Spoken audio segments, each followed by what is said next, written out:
All right. So yeah, this video is just an added sort of I'm a real person feature, but most of this call, I'll be reading my notes. So it's not like I'm going to be doing a interpretive ballet or anything exciting. So if you need to step away and just have audio, you really won't be missing anything. So there's still a couple people coming in. Thank you guys for coming. Thanks for being interested in this little shindig. I miss teaching, so this is fun for me. The reason I wanted to do it is because I have found astrology to be such an amazing tool for self-understanding, and it bugs me. I hate to see incomplete or misinformation floating around, which happens a lot. So much of what you read in horoscopes, even books, as we know, because that's why we're all here from By the Book episode, so much of that information is fairly incomplete. Astrology is really complex and layered. So just reading your sun sign, which is your, hey baby, what's your sign, doesn't really tell you that much. So before we dive in, I'm just going to tell you a little bit about who I am. Again, if you just joined, if you're figuring out Zoom, there is a chat feature. The controls are down at the bottom of your Zoom window, and there's a chat feature. So if you have questions, you can type them here, and I will get to those. I have all your videos turned off, I'm pretty sure, and I have you all muted. So if you want to talk, not chat, I can unmute you. There's a way for you to raise your hand. I don't know if you're just on the phone how that works, though. So anyway, I'm Kelly McLean. I wear a lot of hats, one of which is Kooky Astrology Chick, and I work in advertising and graphic design, and I do personal coaching, relationship coaching, intuitive readings, and ta-da, astrology. So I have a couple of podcasts, one of which is going to be relaunched soon. I have 2 kids, a 15-year-old son who has way too much of a mustache and an 11-year-old daughter. And I have 2 cats and a dog. You met one of the cats. She likes to participate in anything that has to do with the camera or radio. She's kind of an attention whore that way. I have been divorced for many years, but I have an awesome partner now, and my ex and I co-parent very well together. Some other stuff about me. I'm an accidental expert on dating and relationships because I've done a lot of it over the last few years. I'm also an accidental expert on death, dying, and grief. I worked in hospice, and I've been through far too many suicides of friends or family. It's weird. So I lean heavily on humor and comedy so that I cannot be insane or in jail. So I like glitter and wine and swearing, and I attempt to be professionally non-sweary sometimes, and I will attempt for this class to be professional, but part of my brand is sweary spirituality, so I apologize in advance if I'm 100% myself and some swears slip out. So we'll just dive in. So I'm going to go through some astrology basics, and then for each of you, I had your chart information that you gave me. So I'm going to give you like a real basic rundown of your natal chart, and it's just the basics. Some of you may know the basics already, and some of you don't know anything. And yeah, so I'll just get this party started. The natal chart is a chart of the planets the moment you were born. And so the time of your birth is important because the planets are constantly in motion, and things can change a lot in a few minutes. The chart is a circle divided into 12 sections of 30 degrees each. Each section of that chart relates to one of the 12 signs of the zodiac.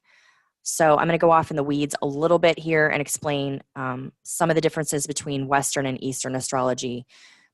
I'm not an expert. This is not my life study, but this is just some real basic stuff. Western or tropical astrology bases signs on the position of the vernal equinox in the northern hemisphere. Blah, blah, blah words.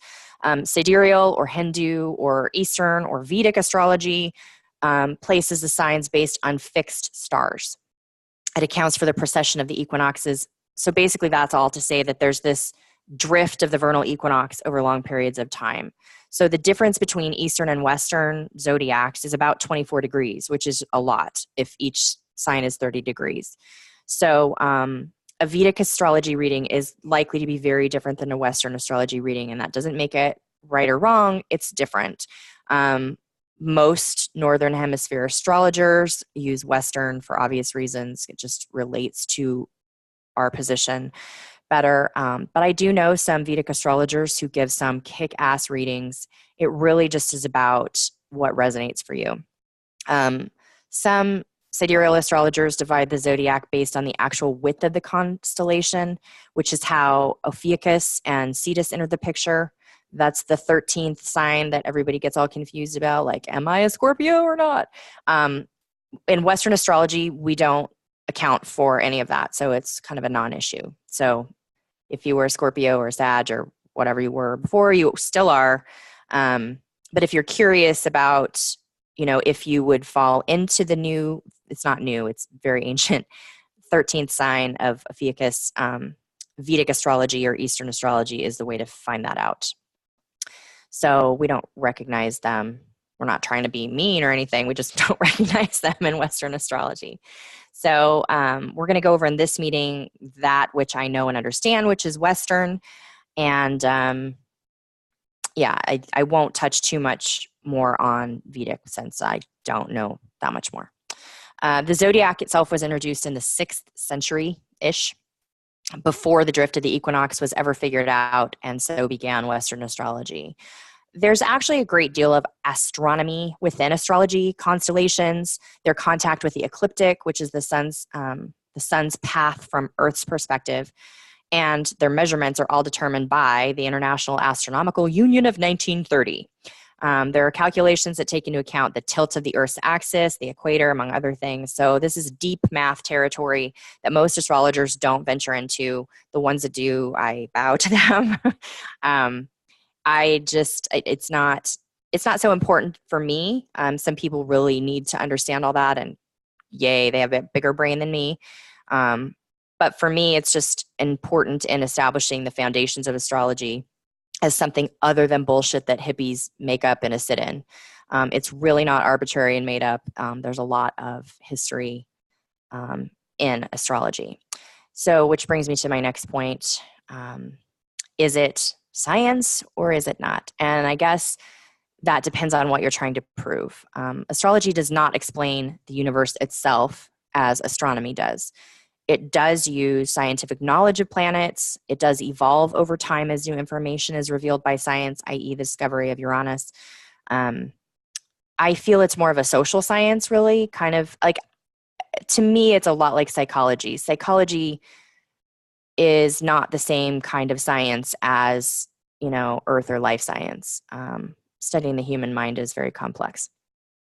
But like psychology, astrology is based on thousands of years, many, many thousands of years of observations of behavior and personality characteristics. Carl Jung was the founder of analytical psychology, and he also created something called astropsychology. Jung was a supporter of Freud's early work because of their shared interest in the unconscious mind, but then they kind of diverged because he felt like Freud was kind of off in the weeds with his sexualizing infantile behavior and all that Oedipal complex stuff. So they kind of parted ways philosophically. But Jung utilized personality archetypes in his work, which are images and thoughts that have universal meanings across cultures. And he theorized that these commonalities existed because of the human race's shared collective consciousness, which is a big word, it's a big concept, rather, in astrology. This is where psychology and astrology meet for Jung, and the mythology that ties humanity together are the basis for both the archetypes that he used and the zodiac. Jung used astrological principles heavily in his later work, and there are many astrologers who follow Jungian psychology to analyze a natal chart. There's a lot of psychology and astrology overlap out there in the psychology community or in the astrological community, but there's definitely a marriage of those two industries, if you will. Jung's theories are far-reaching in the modern age, with the most notable spinoff being, drumroll, the Myers-Briggs type indicator, which everybody goes, I don't like astrology because it's not scientific. I like Myers-Briggs. Guess what? It's based on Jung's astropsychology principles, which is just a really amusing tidbit for people who think they're escaping woo-woo in favor of science. Ha! You're not. Ultimately, I was thinking about this morning. Ultimately, astrology is a great example of the marriage of science and spirituality. It is neither one or the other. It's both the masculine and the feminine. Because while it's based in real things in the sky that have been studied and the mythology, while they're myths, they're still a real, tangible part of our human history. The way a chart is interpreted is not entirely objective. There are a variety of ways to view a single aspect or placement of a planet. So like poetry or art or anything that we interpret with our feelings or our intuition, astrology is not black and white. So the intuitive aspect of astrology when you get an astrological reading is very real. I don't think there are any astrologers that are going to read your chart without using intuition. It is kind of it's just built into what it is. When I get to all of your charts in a few minutes, I will tell you that I tried to keep it very cut and dried and just be like, this is your sun and this is your moon and this is your rising. But that's really hard because charts are fascinating. Everyone is very different and there's certain things that jump out at me.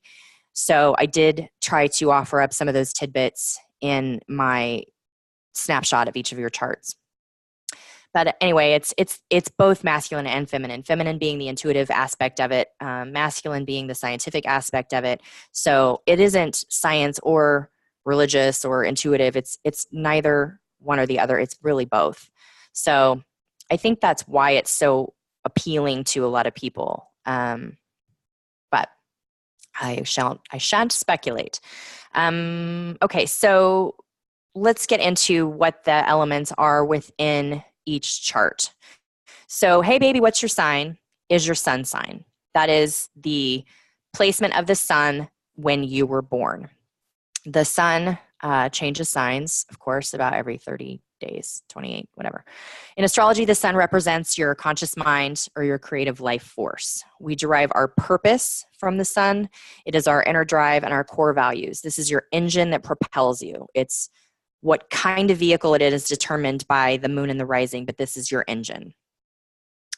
The moon is your personal needs, your emotional self, your unconscious mind. This is what you need to make your sun feel purposeful. If the sun is your engine, the moon is what type of vehicle it's in, car, truck, plane, boat, etc. The moon basically is your moods, your emotions, and your needs. Then you have the most overlooked and probably the most important aspect of your chart, which is the thing that drives astrologers crazy is the ignoring of the rising sign or the ascendant. And yes, you have to know the time of your birth because the rising sign changes every few hours. But it is probably the most important element of your birth chart. And that is not to throw shade on people who don't know what time they were born. I know that's a sensitivity. You can get a perfectly meaningful reading without knowing your rising sign.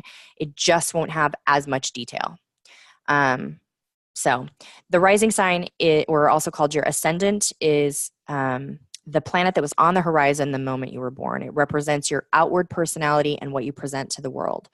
It can act like a bit of a mask, masking the vulnerabilities of your sun sign. It's like I said, it's probably the most important aspect of your personal natal chart. It is your personality. So this is the color and the make of your vehicle. Is it new? Does it have leather? Is it a cassette? Does it have a cassette or a satellite radio? Is it sparkly and red? Is it practical? Is it showy? That's your rising sign. So the sun is your engine.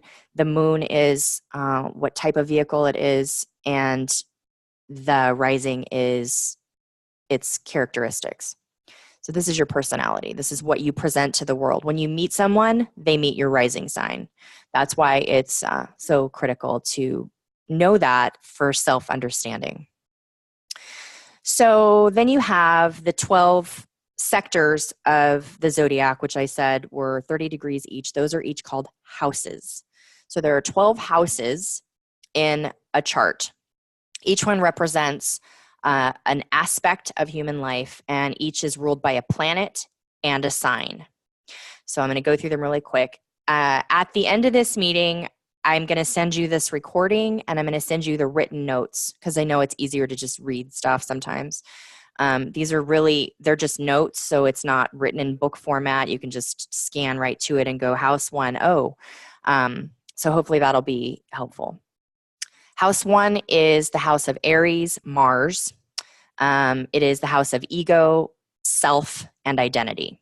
House 2 is ruled by Taurus, and they're by Venus, and it is the house of earned money and value. House 3 is Gemini, which is ruled by Mercury. That's the house of communication, publication, also sometimes neighborhood, like your general neighborhood, and your siblings come up a lot in the third house. Fourth house is ruled by Cancer, the moon. It represents home, family, and mother. Fifth house is ruled by Leo and the sun. It represents creativity, fun, play, children, romance, and sex. House 6 is Virgo, also ruled by Mercury. It represents daily routine, small animals, physical habits, the physical body, and just your day-to-day like work life. House 7 is Libra, ruled by Venus. It represents balance, partnerships, harmony, and marriage. It's just referred to as the house of marriage, but it's not just romantic partnerships. It's all partnerships. Just marriage falls in there. It's kind of a big one. The eighth house is a really strange one. My personal favorite because it's so weird, and I'll tell you why it's my personal favorite. I've always been fascinated by it, and the more I learned about it, and then I discovered something about my own chart. Anyway, the eighth house is ruled by Scorpio, and they're by Pluto. It represents sex, death, and taxes, basically. That's what the eighth house is described as. It's sex, death, anything taboo, secrets, taxes, other people's money, like inheritances, and rebirth. It's all about rebirth, like destruction and creation kind of rebirth, a cycle. This house always fascinated me, and I just thought I was a weirdo. I know, sex, death, and taxes, right? And then I discovered that my son is not my offspring son. My son, S-U-N, is in the eighth house. So when your son is in a house, it absorbs a lot of the characteristics of that house. So that explains why. It explains a lot, actually. I could probably just tell you about my chart and my personality. It would tell you a lot, but we're talking about you. House 9 is less weird. That's ruled by Sagittarius and Jupiter. That is the house of expansion, travel, education, philosophy, and adventure. House 10 is Capricorn, ruled by Saturn. Saturn gets a really bad rap, but Saturn is a very important planet that provides structure and organization and discipline. That's the house of career, public life, reputation, drive, structure. It represents the father. So the fourth house is mother, the 10th house is father. They're exactly opposite each other in the wheel. The 11th house is ruled by Aquarius and Uranus. And it's also dually ruled by Saturn. I resonate with Uranus as an Aquarius, not so much Saturn, but before Uranus was discovered, Saturn ruled both Cap and Aquarius. The 11th house represents friends, clubs, associations, groups, institutions, society. It's also very rebellious and very visionary. The 12th and last house is the house of Pisces, ruled by Neptune. That is a confusing house, but also very fascinating. If you're into spirituality at all, the 12th house is going to be very interesting to you. It's the house of the unconscious. If you read the description of the 12th house, like out on the internet, it's called the house of undoing. And I got all these really weird descriptions that I've never found meaningful. So it's the house of the unconscious mind. It's previous lives, it's life before birth, it's life in utero. There's some different interpretations of the 12th house. It's dreams, hidden issues, your shadow, buried pain, old wounds. I mean, I really think of it as a past life house. I think your past lives are a big part of your unconscious mind, but that's a whole other class that we could do some other time. And there's my cat to chew on my hair, probably. I don't really understand what that's about. So that's the 12 houses. In addition to your sun, your moon, your rising sign, one of many. I mean, there's so many things you can look at in a chart and in a reading, but the big ones that I look at in a basic reading are, this is one of them, the midheaven. So it's the very, very top of your chart. It's between the 9th and the 10th house. So it's between the house of education and the house of career. It is your calling. It's where you might find the most rewarding career based on who you are. It can also indicate what the challenges might be in your career life, depending on the planets hanging out around there. So that's a really interesting placement, and I will note each of your midheavens. In a chart reading, it's labeled as MC, which is Latin for something coeli. I don't know. I don't speak Latin, but anyway, it's MC for some Latin thing. Midheaven, the top of your chart. This is a favorite of mine because I think it's very telling. And I don't go over it in the readings today because it's a little too deep and I could just go way into the weeds with each of you about it. It's an asteroid. There are several asteroids that are incorporated into most astrological readings. Chiron is one of them. Chiron in mythology is known as the wounded healer. Of the asteroids, I think Chiron is probably the most meaningful. I think because I have so much 8th house energy and I love to dig deep and I love to go in the shadows and look at all that stuff, I think that might be why I place higher value on Chiron, because it really tells where your wounds are. Where's your deepest wound? That is also your greatest gift. So wherever you carry the most wounding is also probably what you're here to do. And there's a very interesting relationship usually between Chiron and the midheaven. And that relationship is very illustrative. I think I'll use that word. But that can also get real personal, which is one of the reasons that I did not do it today. I also am not going to be using your names. Not that you guys know each other. I'm not going to like publish this in the New York Times or anything, but because this is sort of personal, I just am going to, when I get to your charts, I'm just going to say your birthday and your birth time. So you won't don't listen for your name, listen for your birthday. Here's a really quick and dirty overview of the signs and also the elements. There's 3 types of signs. There's mutable, fixed, and cardinal. Mutable signs are adapters, they're dualistic, and they're very evolved. Fixed signs are builders, doers, they're stubborn. The fixed signs of the zodiac are stubborn. Cardinal signs are initiators, doers, thinkers, they're bold. There's fire, earth, water, and air. My cat is interfering, sorry. Obviously, fire is, fiery. It's action, it's impulsive. Earth signs are very practical. They like to plan. They're very earthy. That was genius, Kelly. Water signs are very sensitive and can be emotional and very feeling type people. Not intellectual, intuitive. Air signs are intellectual thinkers. They're analytical. Aries is a fire sign. It's cardinal. So it is, it's an initiator. Aries is very driven, physical, competitive. It relates to the head and the face. Each of the signs, maybe you do or don't know, also relates to a part of the body. So depending on the amount of that energy in your chart, the intensity of that energy, you might find that you have a particular weakness around a certain part of your body. If you're really looking, it can be found in your chart. There's some real truth to a lot of this, though. Taurus being one of my favorites. Taurus is an earth sign. It's fixed. We all know Tauruses are known to be stubborn. They're very sensual, luxurious. They love food and sex. They relate to the throat and the shoulders. A great many Taurus, I would say almost all, have a notable voice and are great singers, in addition to many of them being great chefs. I watch, what's it called? Chef's Table on Netflix, and some of the chefs that have been highlighted, of course, I had to geek out and go look at their chart. A lot of them have a very, very strong, prominent Taurus. Also, many of the world's famous singers have a very prominent Taurus. I think Cher is a Taurus moon. She's a Taurus something. People who have very noteworthy voices have strong Taurus almost every single time. It's fascinating.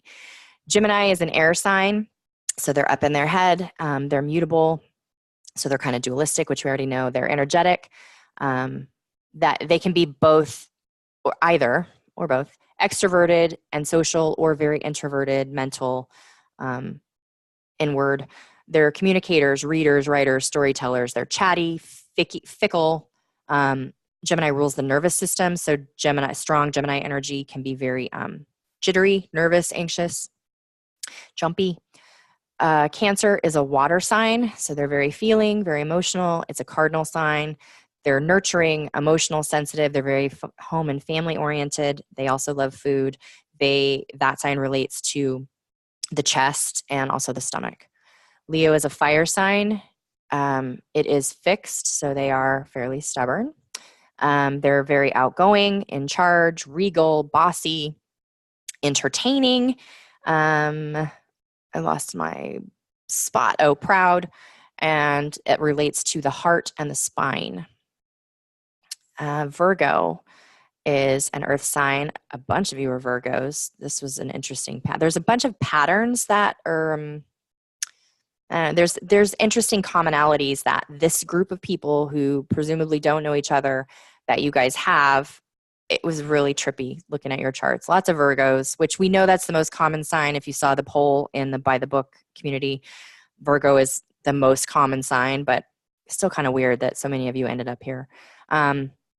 Known to be tidy, clean, maybe a little OCD, body-oriented, sometimes hypochondriac, very health-oriented, can have health issues sometimes depending on the placement and how it's aspected with other planets, nutrition-focused. They don't get talked about in this way a lot. They're very sacrificial, very generous. They have an eye for detail, which makes them also very critical, very observant, and it relates to the digestive system. Libra is an air sign, so they're thinkers, cardinal. They're charming, flirty, relationship-oriented, appreciates beauty, craves harmony. They can be indecisive. They are a negotiator and a peacekeeper. It relates to the kidneys and the endocrine system and also the skin. Libra people are usually very attractive. I know that sounds weird, and they have good skin. Scorpio. One of the most famous signs of the zodiac. It's a water sign. It's very deep and emotional. It's a fixed sign, so also kind of unwielding. They are also the most sexual sign of the zodiac, hands down. They are seductive, deep. They can be vengeful, paranoid, secretive, powerful. Of course, their part of the body is the genitals. Go Scorpio.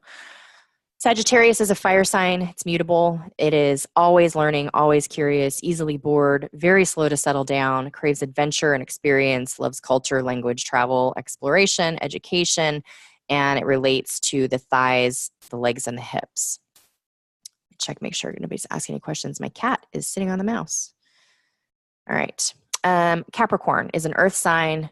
It is a cardinal sign. They are driven. They're climbers. They're reputation-oriented. They're very focused, strict, serious, organized, traditional. Funny fact, I did a show one time on comedians. Comedy is a big deal for me. The vast majority of the big comedians that we know in the US have a very strong Capricorn chart. They're either moon in Capricorn, sun in Cap. They have a very strong Cap representation in the comedy community, which you wouldn't think of because the shadow side of Capricorn can be dark, kind of gothy. They can be a little paranoid. They tend to be a little depressed. They're ruled by Saturn, so they do have this kind of darkness about them. I can say that because I have a ton of Cap in my chart, and also I'm a smartass. So I think that I was talking to a comedian friend of mine who does comedy professionally, and we were talking about where does comedy come from, and I really, really feel like comedy comes out of pain. I think that it's how we transmute our pain. So Capricorn is an interesting one. It gets a bad rap for being too skeptical, too serious, too whatever. But Caps are very interesting people. Everybody's interesting, but Cap is one of those ones that I think gets kind of just a one-sided analysis much of the time. The body part related to Capricorn are the knees, joints, and skeleton. Aquarius is an air sign, so they're in their head, fixed. Aquarians are the oddball, weirdos, rebels, hippies, free thinkers, and geniuses of the zodiac. They're problem solvers, they're humanitarians, and it relates to the ankles, calves, and circulation. And finally, Pisces is a water sign. It's mutable. They are sensitive, skittish, emotionally sensitive, very absorbent, very empathetic, very empathic. They can also be flaky and dualistic. It relates to the feet, the lymphatic system, and fat. I didn't know it related to fat until I made these notes. So that was kind of interesting. Then most of you have heard about Mercury retrograde. Retrograde does not mean the planet goes backwards. It's an illusion based on our position on Earth as we pass a planet at certain distances. It's like when you're at a stoplight and you are, I forget how we explain this, like one car is drifting backward and it makes you look like you're going forward or other way around. That's the illusion of retrograde. They aren't really going backwards, but relative to us, they appear to be going slow and then backwards. So when they first observed this thousands of years ago, they freaked out and thought, oh my God. What happens during those times is the energy of that planet gets a little bit muted. It goes a little more internal, becomes more introverted. So when a person is born, there can be any number of planets retrograde at that time. Only the moon and sun do not retrograde because it's our perspective from Earth. So you can have, 4 retrograde planets. You can have 8 retrograde planets, which would make you very interesting. You can have 0 retrograde planets. I have some really interesting findings on you guys about retrogrades in your natal chart. Depending on the planet, it can mean that energy is kind of introverted or that energy is kind of challenged in the chart. Sometimes that energy can cause that aspect of a person to be kind of late to bloom. My cat is rude. 0 retrogrades is very rare. It's like 4 to 7% of the population. And bookmark me on what that means because one of you has 0 retrogrades. So now I'm going to get into y'all's charts. And I have to try to remember to say the birthday. I know it's not like the end of the world, but okay. So the first chart I'm looking at is September 4th, 76 in New York. Virgo sun in the 5th house, which is a detail-oriented. So when you look at a chart, so you have the sun in a house, so you kind of smash those characteristics together. So you have Virgo characteristics, and in this case, the 5th house is Leo. You smush those characteristics together, and that is another reason why just reading your sun sign horoscope is meaningless, because it's not taking into consideration so many things. Horoscopes kind of are just... So Virgo sun in the 5th house makes kind of a Leo-y Virgo. Detail-oriented, health and body-focused, probably somewhat nervous and anxious in personality, analytical, critical eye, but also charismatic, playful, dramatic, effusive, and creative. This September 4th, 76 person also has an Aquarius moon in the 10th house, which denotes a need for acceptance in career. It's a very socially minded placement because of Aquarius. And Aquarius would probably give it kind of a quirky personality or a quirky expression of the emotions because it's the moon. And Taurus rising. Here we have a Taurus. So I'm going to say this person probably loves food in some way, or is good at making food, has some kind of a distinctive voice, either as a singer or a speaker. Taurus rising, they love luxury, comfort, texture, sensuality, and their own way. They're a little stubborn. This particular person also has a really strong fifth house. In addition to having the sun in the fifth house, there's a lot of stuff going on in this person's fifth house. So while they're a Virgo by their sun sign, they probably identify a lot with Leo because there's a strong Leo energy here. So this Virgo is going to express like a Leo, bold and proud, playful, gregarious, but then also a little critical and analytical. This person has Capricorn midheaven, which is a very driven and goal-oriented person who wants things to make sense and be practical and pragmatic. If this person doesn't own their own business, they probably would like to, or it's probably on their list. It's a definite entrepreneur kind of personality. This person has 0 retrogrades in their chart. That is very rare. So at the moment of this person's birth, there were no planets retrograde. That happens. The statistics are, here and there, but between 5 and 7% of the time, it's very unusual. It's like triple jump rope, trying to time that. No retrogrades. So what this says, what my experience with this, if you read about no retrogrades on the internet, what you'll hear is all the energy is forward and everything is flowing as it should, which is to say that retrogrades aren't flowing as they should, which I think is crap. Everything is flowing as it should. It just looks different no matter who you are. Yes, everything's flowing as it should. What it means in my experience is that this person doesn't have a very strong ability to self-examine or introspect, whereas a person with a lot of retrogrades is very introspective all the time. This person doesn't introspect very easily. People who can't introspect easily require external input to validate them and guide them. So these people ping all the people around them and the world at large all the time. They're constantly pinging and asking, and they need feedback, especially a Virgo really needs that feedback. Virgos really like to be in service, and this is a very driven Virgo with that Leo energy and the strong midheaven or the Capricorn midheaven. So I suspect this person needs a lot of feedback to know they're on the right track. So that's a really interesting aspect of this chart, no retrogrades. It's very unusual. I have, in my years doing astrology, known 2 people with no retrogrades. This marks the 3rd. So it's just interesting. I say that word too much. Okay, the next chart is August 22nd, 1979, Illinois. Okay, this person has a Leo sun and a Leo moon, and that makes you a double Leo. We call that a double Leo. If you have any 2 of the 3, so you can have sun, moon, and rising. If any 2 of those are the same sign, then you're a double, whatever that is.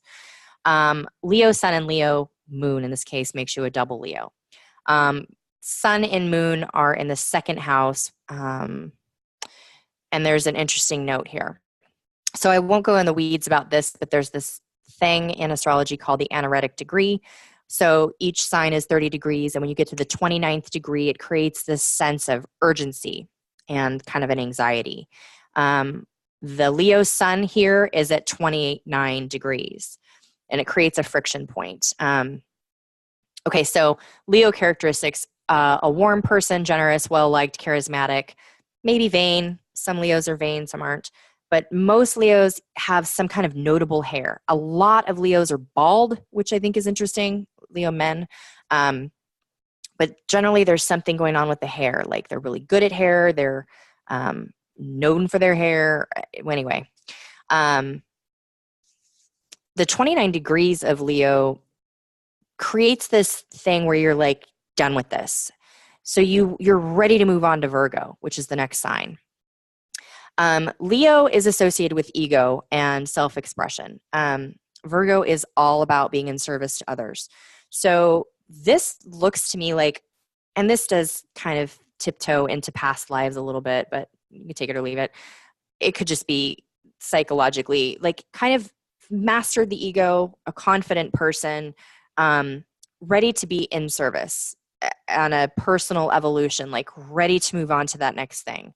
And the moon being in Leo, your sun and your moon are aligned, so your purpose and your emotions are lined up. So let's see. Then Cancer rising. So this person is a natural nurturer, protective, probably moody, and likes food. I make sure that everything's going okay over here because some things are jumping around. Okay. So we're still talking about August 22nd, 1979. Leo sun, Leo moon, Cancer rising, midheaven in Pisces, and Chiron also shows up there. So there's a little bit of a struggle to find one's place in career path. Maybe a wanderer, a late bloomer. I can say that because I also have a midheaven in Pisces. This person has no personal planets in retrograde, but there are what we call the outer planets, the society planets that were in retrograde. So there is some ability to introspect via society for this person. But with no personal planets retrograde, less of an introspective person. So the personal planets are Mercury, Venus, Jupiter, and Mars. So I think that's pretty much it. I made a note here based on this person's chart that they should consider writing a self-help book.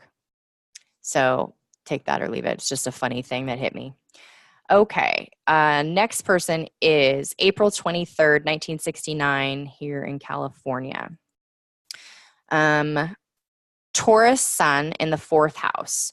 That is a stubborn person because of the Taurus sun, but also very earthy, foodie. I made some notes here, maybe like an emotional eater because of the Cancer placement, the 4th house placement. Sensual, luxuriant, family-oriented, likes to spoil their loved ones, probably likes to feed their loved ones. Most Cancers do anyway, but then having a Taurus sun there. More Cancer for this person, they have a Cancer moon in the 8th house, which is a very sensitive, very, very sensitive placement. Very intuitive, I would dare say psychic, very deep, needs deep connections, needs to explore the unknown of themselves. Sagittarius rising, so they like adventure, language, experience, culture, food, philosophy, often slow to settle down, either in relationship or in their personal energy. And a Libra midheaven, Libra midheavens like justice, peace, sorry for the neighbor's dogs, oh, WTF. Justice, peace, harmony, beauty. They're a natural negotiator, a natural mediator. This person has Venus retrograde in the 3rd house and Jupiter retrograde in the 9th house. Venus retrograde sometimes can mean like challenges in love relationships. Sometimes it indicates kind of a late bloomer in terms of marriage or relationships. In the 3rd house, it almost feels like an obstacle in expressing love somehow. There's a strong theme in this chart, this April 23rd, 69 chart, on the 3rd, 9th axis. So the 3rd and the 9th houses are opposite each other. There's a lot of energy on that axis. So a lot of themes ongoing in your life are probably self-expression, communication, learning, and knowing. Those things are going to get activated a lot just because there's a ton of stuff going on in that area. My cat is laying on the mouse, whatever symbology that is. It's making it difficult to do my class, Callie. Next chart is July 23rd, 84 in Minnesota. So you have a Leo sun in the 11th house that is right on the cusp of Cancer. But there's not a lot of Cancer in your chart. But anyway, this makes you very outgoing and very humanitarian with those two energies, Leo and 11th house. Taurus moon in the 9th house creates a need to feel secure in material aspects. That's like your house, your money, your stuff. Charming, a dreamer, a learner, constantly curious. Virgo rising. So there's, again, a lot of Virgo in this group and a lot of Taurus and a lot of Leo in this group. They show up in different combinations, but like all of these charts seem to have those. I have to remove the cat. Sorry. Virgo rising. So your first impression to people is neat, tidy, clean, good hygiene, both in yourself and at home, an eye for detail. You're probably very generous and a giver. You have Jupiter retrograde in your 4th house, which could, to me, it feels like maybe childhood issues, family issues. The 4th house is the house of family. It could be mom issues. Jupiter is the house of expansion. So when it's retrograde, things kind of contract around that particular energy. So that's where I'm getting that from. You have a midheaven in Gemini. Gemini is very analytical and has a very, very busy mind, but also gets very easily bored. So career for midheaven Gemini has probably been very varied, been in a lot of different areas, lots of different jobs. Probably has been challenged to kind of find what feels good because of the easily bored thing.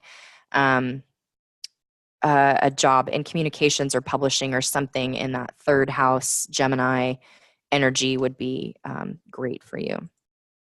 Your Taurus moon is at 29 degrees, that 29th degree that I mentioned earlier. So there's a deep need to evolve, to feel more secure, and to master the mind. And that's where your midheaven wants you to go to. The Gemini midheaven is all about the mind. And your moon being at 29 degrees creates this kind of emotional urgency to feel more secure, like a frustration that you don't feel more secure. To move into Gemini, to move into the mind. So there could be some anxiety there between having things, around having things. So, and if these things make sense, or if I'm doing, your chart, you can send me a private message, not to everyone, and ask me a question privately. You can ask it to everyone if you don't feel like being private, but feel free. Okay, the next chart is August 22nd, 81, born in Bolivia. You have a sun in the 1st house, which makes you just naturally bold, outgoing, proud. Taurus moon in the 9th house. So there's a love of food, study, culture, a need to connect with people and cultures, and maybe even God. Because the 9th house has a lot of philosophical tendencies. So there's like almost this feel that like you connect to God via food or via the body, the bodily experiences. Leo rising, so you are a double Leo. You have Leo sun and Leo rising. So what you see is what you get. When your rising sign is the same as your sun sign, there's no mask. There's no difference between your inner core beliefs and what you present to the world. So what you see is what you get. So when you meet you present as a proud, regal, outgoing, bold, confident Leo, and that is exactly what you are. Your midheaven is also Taurus, like your moon. So this says that if you follow your emotions, your calling will be right there. And your emotions here are your moon, your 9th house moon. Food is probably a really likely theme somewhere in your life, simply because of that Taurus energy. The word restaurant has Taurus in it. I don't know what the etymology is for all of that, but I find it to be true every time I meet somebody with strong Taurus. There's also in your chart a very strong Libra in your 2nd house. it's just something that jumped out at me. Your second house is really full of Libra. The second house is ruled by Taurus. So there's like luxury, material goods, texture, sensuality, art. Like I would be willing to bet that you're a great decorator. Or that your house is really well decorated or really well accessorized, I guess is the word I'm trying to spit out. You don't have any personal planets retrograde like one of the earlier charts, so you need other people's input to validate and guide you to a certain extent. You are able to validate via societal norms to a point, but introspection doesn't come as naturally to you as someone who would have personal planets in retrograde. Your sun is also at 29 degrees. So this is another theme that has come up in 2 or 3 charts, which is weird. It's not really weird. It's interesting when I see patterns. Weird is a compliment. I'm an Aquarius. So if you tell me I'm weird, I say thank you. So if I say you're weird, namaste, or namaskar, as I say. Anyway, your sun at 29 degrees creates this deep drive to serve others, but maybe a frustration in finding how to do that. It's different when your moon is at 29 degrees. It's like this emotional need. When your sun is at 29 degrees, it's this drive, but it can't quite find its footing because it hasn't reached that next degree yet. So just an interesting tidbit from your chart. So moving right along, this next chart is November 15th, 87 in New York. Checking messages, hold on. Okay. November 15th, 87, Scorpio sun in the second house. Sometimes I wish I could ask the chart haver, the querent, questions. Scorpio sun in the second house. The second and eighth house are opposite each other, and they're both money houses. The second house is earned money that you make from your job, and the eighth house is other people's money, taxes and inheritance and things like that, winnings, lottery, stuff like that. So you have Scorpio sun, which is an eighth house energy in the second house. So I want to know, do you make money from other people's money? Real estate investment? I don't know. I'm just curious. It's really interesting to me. This is definitely a deep, sensual, sexual, willful, strong, powerful, charismatic person. You're sexy. Just saying. You have a Virgo moon in the 11th house, which makes you definitely a person of service, a humanitarian. Virgo is a giver, and 11th house is ruled by Aquarius, which is all about humanitarianism. You have a Libra rising, which is how you present to the world. So your Scorpio sexy sun is kind of masked by this very charming, very proper, pretty mask. Is pleasant and charming and classy and likes art. And then on the flip side, you're just a sexy bitch. You have Jupiter retrograde in your 7th house, which sometimes can indicate a later life marriage or partnering. It can indicate just difficulties with partnerships in general, maybe a trust thing. I didn't look at all the things in the chart, obviously, so there's what that challenge is in the 7th house could be, it could be trust, it could be other things, it doesn't matter. But Jupiter retrograde in the 7th house creates a little bit of a contraction around relationship, the partnership, I should say. You have a Cancer midheaven, which makes you very nurturing, and your calling, your best path in life would be to find a career that marries your need to take care of other people, and your Scorpio sun in the 2nd house, which is making money from other people's money. So maybe you nurture people via their investments. I don't know. I would love to know what you do for a living. Let's see. And then the next chart is, and I have like 3 left, so I'm going to try not to take forever. I think we're doing okay on time. The next chart is September 18th, 66 in Washington. This is a very, very Virgo person. Virgo sun in the first house. When your sun is in the first house, it makes you like a really emphasized whatever that sign is, because the first house is the house of your identity. So a Virgo sun in the first house makes you very Virgo. They also have a Virgo rising. So you meet them as a Virgo and they are a Virgo. Then they have a Capricorn moon in the fourth house. So Capricorn moons are very interesting. As I said, a lot of people in comedy have a Capricorn moon. The fourth house is the Cancer house. Cancer, the sign, not Cancer, the disease. So it's a very mothering energy.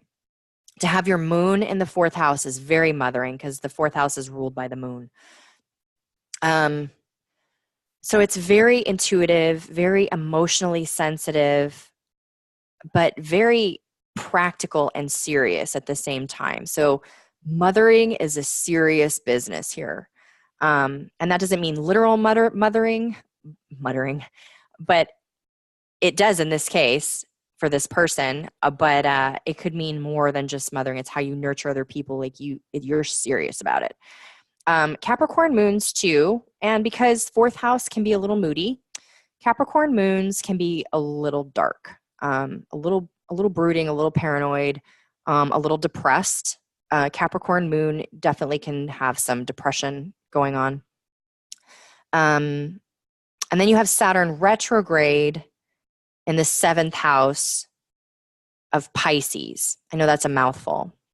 That says to me that there's probably some difficulty in partnerships. There's definitely a moodiness here, which goes back to the Capricorn moon. Saturn is it's a heavy planet. It's hated in a lot of astrological discussions. I don't hate Saturn. I think Saturn provides a lot of structure that's necessary. Otherwise, we're just all bleh. But Saturn retrograde creates a real intensity of that energy. People interpret retrogrades differently. Some people think it is the opposite of what that planet's energy is. Some people make it's really, my interpretation of a retrograde is it's an intensity and a more inward facing sort of energy. Saturn retrograde in the seventh house makes you very sensitive, but there's like some emotional expression difficulty in partnership in general. That's like something we could explore if you wanted to, but you already know this about yourself. Your midheaven is in Gemini, which puts you in a great position to be in communication or publishing or jobs of that nature. And again, we did a midheaven Gemini with someone else that makes you probably pretty easily bored. But communication and publishing and things of that nature would be right up your alley. All right, we have two more. This one is June 5th, 86th in California. Gemini sun in the 10th house, Taurus moon also in the 10th house. So Gemini sun in the 10th house is a fairly high energy, high strung, maybe nervous kind of energy. You would be a fantastic teacher or professional writer, some kind of instructor. Taurus moon in the 10th creates a need for status, money, and acceptance around your career. Leo rising. So I looked at this chart and I got to the Leo rising and I was like, okay, if this person isn't a personality on the cooking channel or on HGTV, they should be. Just the way this lines up with the high energy, the good instructor, the Taurus moon, that makes you both food oriented and very art oriented, a good decorator. And the Leo rising, Leos are the leaders of whatever they do. Leos like to be on the stage. They like to have the microphone. Hi, I'm a Leo moon. So yeah, and your midheaven is in Taurus. So your calling is in Taurus, where your moon is. So that's another thing that you have in common with somebody else in this group. There was a midheaven and moon alignment in Taurus, I'm pretty sure. Your north node, which is the nodes of the moon, which I won't go off in the weeds, which is apparently my favorite phrase today. The nodes of the moon move every 18 months or so. Your north node is at 29 degrees. So of Aries. Your soul wants to be a Taurus because you're at that 29th degree. Like it's done being an Aries. It wants to be a Taurus. Your soul is really pushing you toward that midheaven, toward your moon, toward your need to be a Taurus. Your soul really wants that. I would be curious to know what that looks like in your life, just because out of curiosity.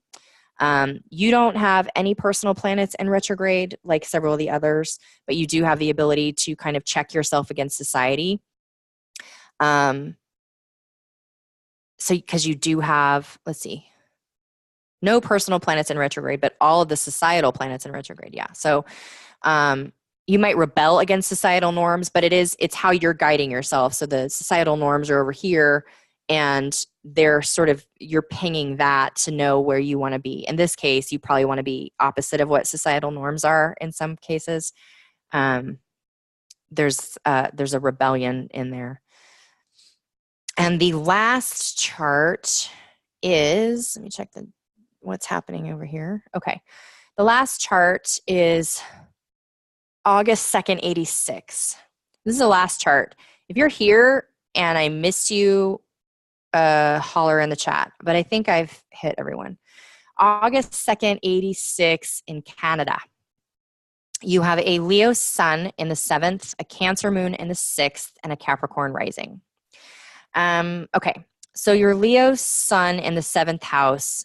7th house is ruled by Libra, and so both Leo is all about, it's very regal, it's very proud, it's the actors of the zodiac. And then you've got the sun there in the 7th house, so there's definitely an appreciation of art and beauty and harmony and a desire to connect with others via your outgoing personality in some way.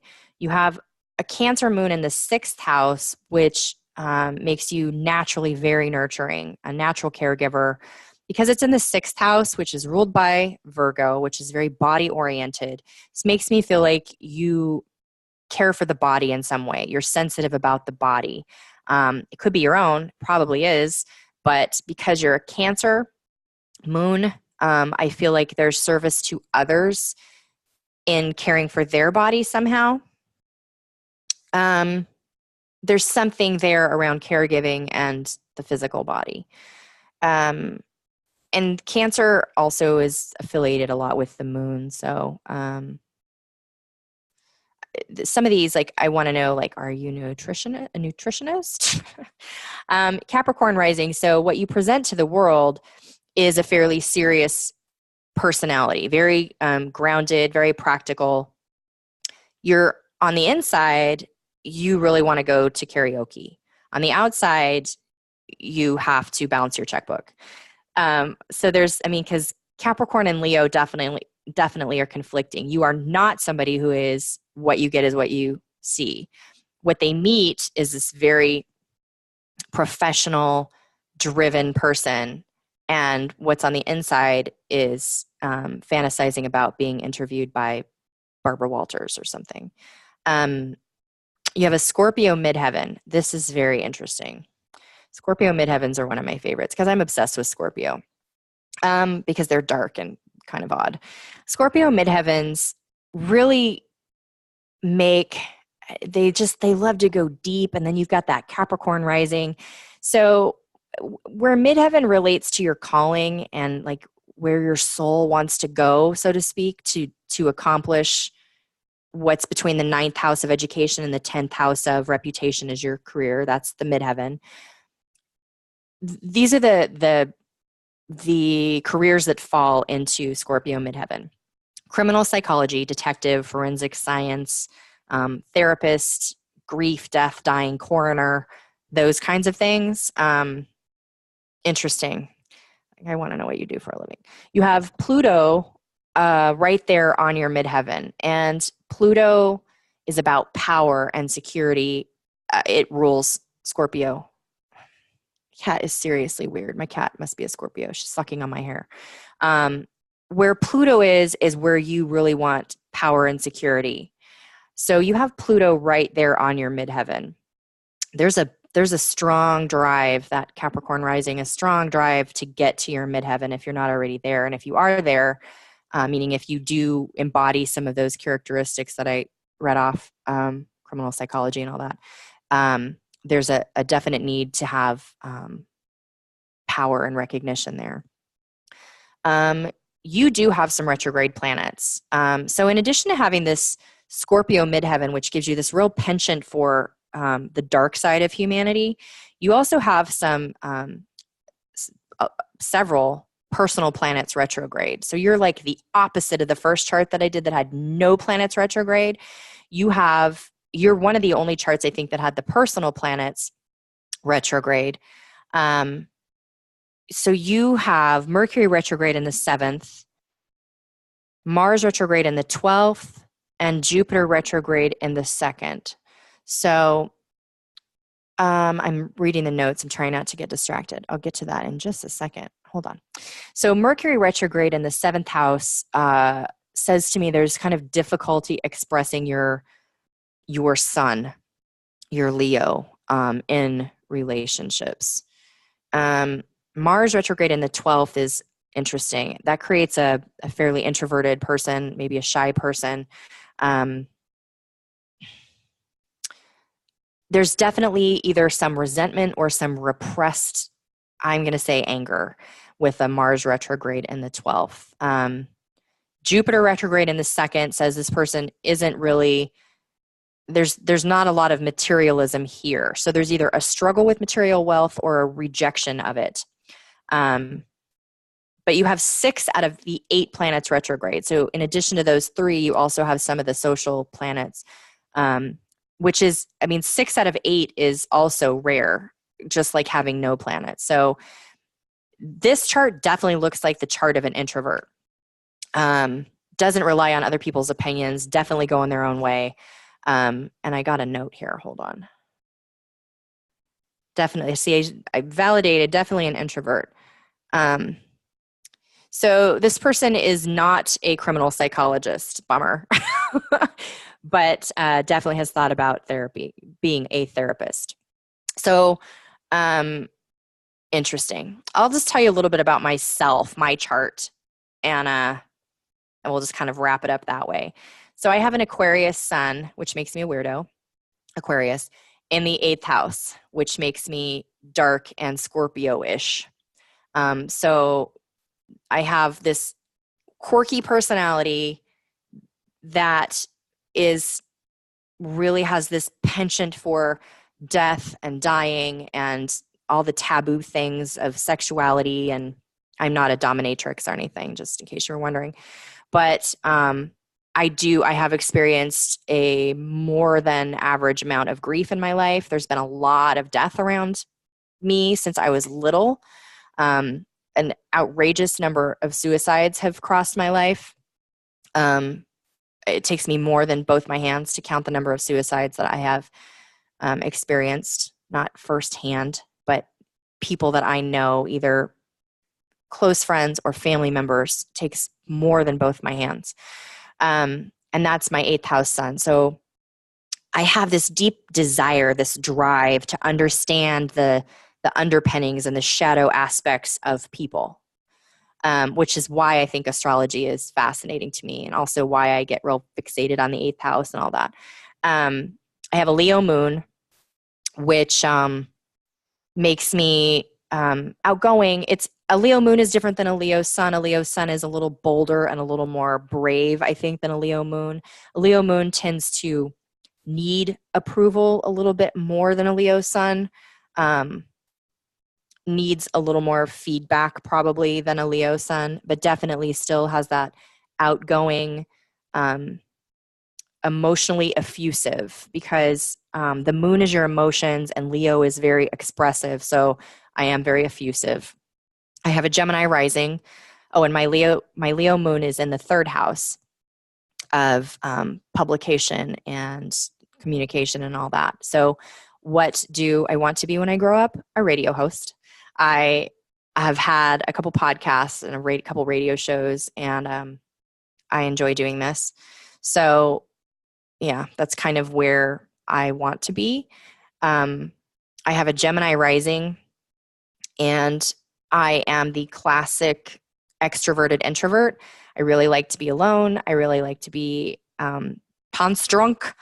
That book was written for me, but I am sort of forced by reality to be out there in the world. And my Leo moon just, ta-da, here I am, but I really want to be at home. So Gemini rising, because they're very dualistic, they're hard to figure out, but they can be either extroverted or introverted. I can be very social and very chatty, or I could just be like a wallflower. And people are like, "You're shy? What?" People who've known me a long time are shocked to find out that I'm shy. That's Gemini rising, but definitely also very analytical. Gemini people are usually very funny. I definitely am analytical. It's an air sign, so it's all up here. And then Aquarius, also an air sign, all up here. So my brain is a very busy place, very busy. My midheaven is in Pisces, so I have wandered a bit in life. I've been a little bit of everything. I reinvent myself about every 5 or 7 years, and I'm in the midst of that reinvention right now. So I recently stopped doing my radio show, and I've just kind of been like cocooning, trying to figure out what my next thing is. So that's part of the reason why this class was really fun for me. I really appreciate you guys taking the time to hang out with me for an hour to talk about geeky stuff. It's been really fun. It's helping me kind of find my footing. So without really even trying, you guys have kind of helped me meander toward my midheaven a bit. And I mean, there's tons of other stuff I could say about my chart. I have Saturn on my ascendant. So I have Saturn in the 12th house, retrograde. So I have this like natural distrust of authority and confinement. So true of me. I really need to be my own boss, but my Pisces midheaven has made that kind of a struggle for me because of my Leo moon. So you get the idea of how it all plays together. It's interesting. My daughter one of you had a Mars retrograde in the 12th. I think it was this last one. Yeah. My daughter has that as well. Or she has a Mercury. There's something, anyway, she has trouble expressing anger. So I've really worked with her because she'll try to turn her anger into anything else. She'll turn it into sadness and just start crying. And then she'll use some excuse about how she misses someone who's passed away or something, when really she is pissed off at me because I told her no about something. But she doesn't know how to deal with pissed off. She knows how to deal with sad. It's her Mars retrograde makes expressing anger awkward for her. I want to say it doesn't matter. But anyway, it's really interesting to look to the chart for those kinds of explanations about your personality. And if you're lost about where the hell you should be going in life or whatever, that's another way that I have found it, just so immeasurably helpful as to where should I be? And I use the word should lightly because you can be wherever the hell you want to be. But it is really helpful as a guide. So I know I went through your charts really fast. I hope it was helpful. You guys all have my email address from the meeting invitation. If you have any questions, you can shoot them at me here really quick before we end this call. If you have any questions or you want to have a more in-depth reading, we can certainly set that up. I did not set up this call to, pimp out my services or to, try to make you spend money. I would be stupid if I didn't offer that, though. So I am offering that. If you ever want to have a personal reading, happy to do it. We can do it by phone. We can do it by email. My prices are really reasonable. A lot of astrologers out there, they're really expensive. I'm just happy to share information. And that's what I hope I did today. So once this stops recording, hopefully it was recording. Yeah. I'll send you the recording. You can listen to it in the car or the bathtub or whatever. And I'll send you the written notes once I tidy them up a little bit, and then you'll have your information. So thank you guys so much. I see a couple notes there. That was fun. Cool. Thank you guys so much for hanging out. I might do this again on another topic. If you want to be added to a mailing list or there's another topic class that you'd like to do, shoot me an email. I mean, I check my email all the time. So send me any ideas or questions you have. And yeah, this was great. Thank you guys so much. Have a good Sunday. And we'll talk to you in the By the Book community. Oh, past lives. Yeah, that'd be a fun one. All right, guys. Bye.